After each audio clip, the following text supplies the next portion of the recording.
Yan guys, yung tanim kong sili ay kinakain ng bird. Ayan. Yan siya, sarap na sarap sa kumain ng sili.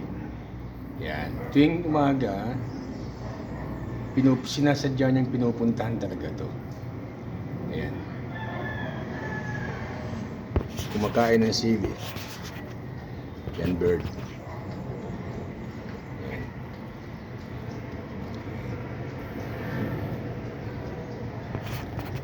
Guys, Bicolana o Bicolano itong bird kumakain ng sili.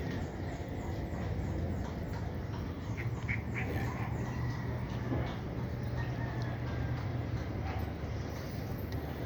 Tawag sa amin to si Palago.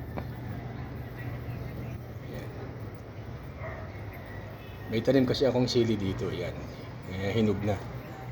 Kaya every morning, ayan, every morning ay dinadapuan nila at kumakain sila ng sili.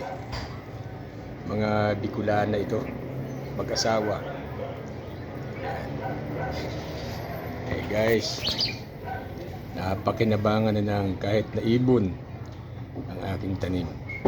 So kinukuha lang nila, kinakain lang nila ay hinog. Ayan guys.